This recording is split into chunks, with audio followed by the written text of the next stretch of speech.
আপনি তো ইনহাউস আসছেন, ইনহাউসে এসে কি মনে হচ্ছে? মানে আমাদের কি প্রতারক মনে হচ্ছে? না না, আপনাদেরও প্রতারক মনে হচ্ছে না। বাস্তবে আপনারা সত্যিকারে আপনারা ব্যবসা করতেছেন মিরপুরের 2 নম্বরে।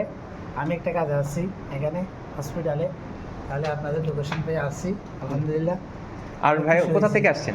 আমি আছি টেকনাফ থেকে আসছি। টেকনাফ থেকে আসছেন। থেকে আসছি। হ্যালো গাইস, আপনারা শুনতে পাচ্ছেন ভাইয়া টেকনাফ থেকে আসছে। ভাইয়া টেকনাফ থেকে আসছে আমাদের দোলনা। উনি হচ্ছে আগে প্রতারিত হয়েছেন বলছেন। হ্যাঁ জি, প্রতারিত হয়েছিলেন কিভাবে? যেমন টাকা নেওয়ার পর তারা আবার দেয় না, জিনিস দেয়নি। দেখছেন ভাইয়া হচ্ছে প্রতারিত হয়েছেন, ওনার টাকা নিয়েছেন, জিনিস দেন নাই। আপনারা, আমি এভাবে বলবো, প্লিজ একটু সতর্ক থাকবেন, কোনো জায়গায় প্রতারিত হবেন না, কাউকে টাকা অ্যাডভান্স দিবেন না। জেনে শুনে তারপরে একটা প্রোডাক্ট পারচেজ করবেন। ভাইয়া টেকনাফ থেকে আসছে।